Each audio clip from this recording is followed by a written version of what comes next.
Assalamualaikum warahmatullahi wabarakatuh.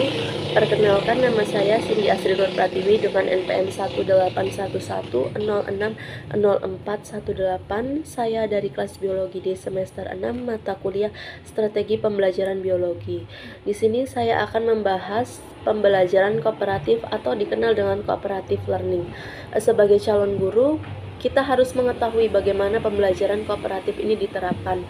Kenapa demikian? Karena merujuk pada kurikulum 2013, tuntutan bahwa salah satunya melatih kerjasama siswa atau sikap sosial siswa ketika belajar, dia mampu hidup bersama-sama di dalam kelompoknya. Kemudian kooperatif ini masuk ke dalam kolaboratif, yaitu mampu berkolaborasi bersama dengan rekan-rekannya di dalam kelompok. Pembelajaran kooperatif ini bersifat kerjasama atau bersedia membantu, yaitu adanya keterkaitan saling membantu atau saling membutuhkan. Ini menurut Departemen Pendidikan Nasional tahun 2008. Pembelajaran kooperatif merupakan suatu model pembelajaran di mana siswa belajar dalam kelompok-kelompok kecil, umumnya terdiri dari 4-5 orang siswa dengan keanggotaan yang heterogen atau tingkat kemampuan, jenis kelamin, dan suku atau ras yang berbeda. Apa itu heterogen? Yaitu agar siswa ini dapat berdiskusi menjadi aktif. Ini menurut Arens pada tahun 2012. Pembelajaran kooperatif perlu dikembangkan karena pada saat penerapan pembelajaran kooperatif, siswa berlatih berbagai keterampilan kooperatif, keterampilan sosial, sesuai dengan tuntutan kompetensi pada kurikulum 2013. Yang dimaksud dengan sikap spiritual yaitu hubungan kita dengan Tuhan atau Sang Pencipta. Contohnya berdoa sebelum belajar. Kemudian ada KI2-nya yaitu sebagai hubungan sesama makhluk hidup. Kemudian sikap pengetahuan yaitu atau KI3 itu bersifat kognitif atau ilmu yang kita dapat. Kemudian keterampilan atau KI4. Keterampilan itu adalah skill, kemampuan apa yang sudah didapat setelah mengikuti pembelajaran, keterampilan apa yang telah didapat, seperti itu. Kemudian hasil belajar itu ada 3, yaitu ada kognitif yang berarti pengetahuan, afektif berarti sikap spiritual atau sosial, dan psikomotorik yang berarti keterampilan atau skill. Kemudian di sini prinsip dasar dalam pembelajaran kooperatif ada 5. Yang pertama yaitu saling ketergantungan positif. Saya seperti contohnya, saya membutuhkan kamu dan kamu membutuhkan saya. Di situ ada hubungan timbal balik yang saling membutuhkan. Kemudian yang kedua yaitu tanggung jawab perseorangan. Ketika menyampaikan sesuatu harus bisa dipertanggungjawabkan, jangan menyampaikan hal yang tidak mendasar. Kemudian yang ketiga yaitu tatap muka. Di sini di kooperatif bertatap muka dengan kelompok. Biasanya kita sering individu atau sendiri atau mandiri. Di kooperatif ini kita harus bertatap muka dengan kelompok untuk berinteraksi, bekerja sama, dan saling membantu. Kemudian adanya komunikasi antar anggota. Jadi di sini melatih siswa berkomunikasi dengan baik. Kalau biasanya komunikasi kan bersifat umum yang dilakukan, tapi kalau di akademik melatih siswa berbicara secara baik. Kemudian ada evaluasi proses kelompok yang perlu diperhatikan. Ini sangat perlu diperhatikan. Kemudian ada juga menurut Nur pada tahun 2001, pembelajaran model cooperative learning pada umumnya memiliki ciri-ciri sebagai berikut. Yang pertama, siswa bekerja di dalam kelompoknya untuk bersama-sama menuntaskan materi belajarnya.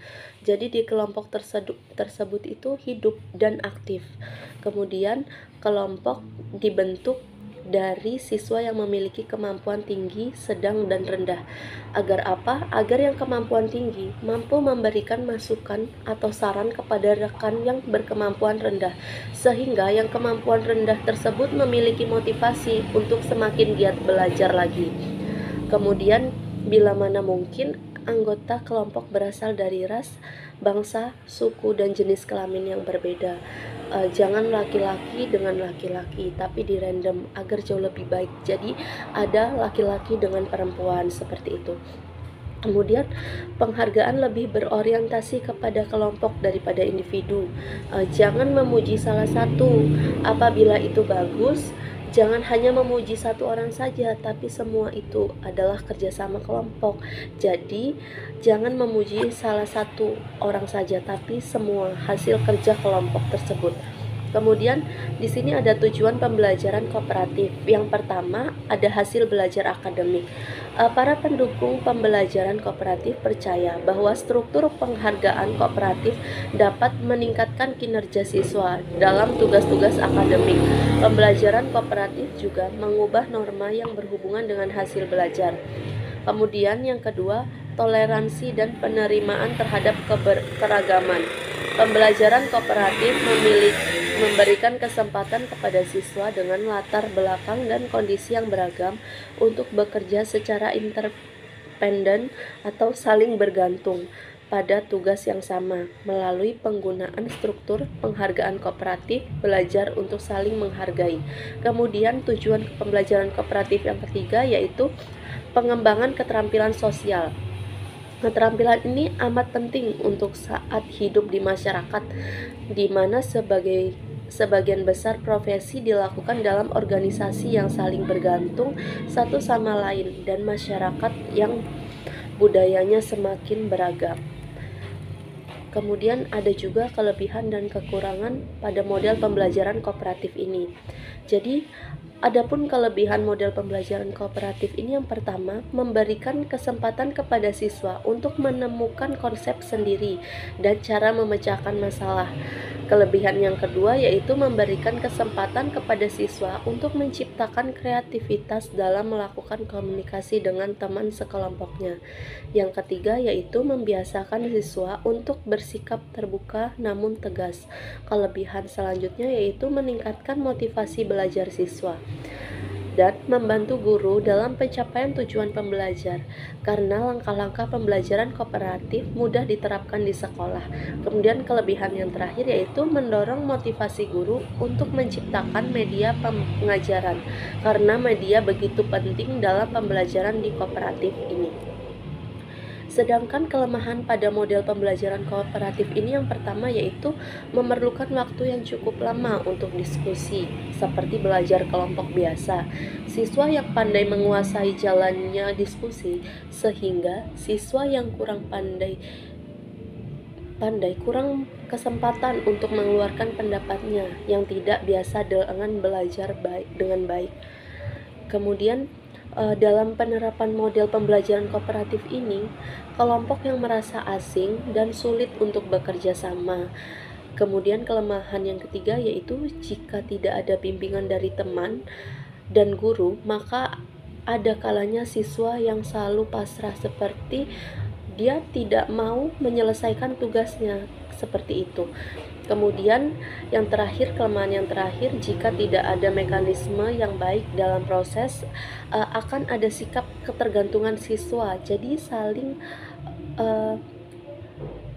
seperti saling ada ketergantungan antara satu dengan yang satu. Jadi saling berketergantungan seperti itu. Jadi tidak mau adanya kerjasama yang benar-benar untuk mendapatkan hasil yang baik seperti itu.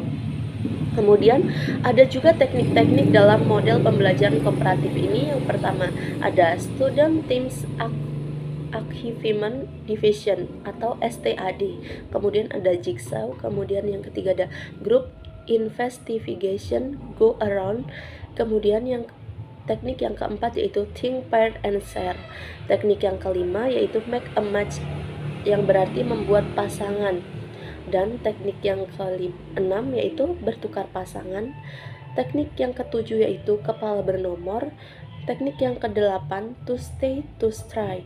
Dan teknik yang terakhir di dalam model pembelajaran kooperatif ini yaitu tipe talking chips. Jadi, berikut hasil dari presentasi saya. Jika ada kurang dan lebihnya, saya mohon maaf, dan kepada Allah saya mohon ampun. Terima kasih. Wabillahi taufiq wal hidayah. Wassalamualaikum warahmatullahi wabarakatuh.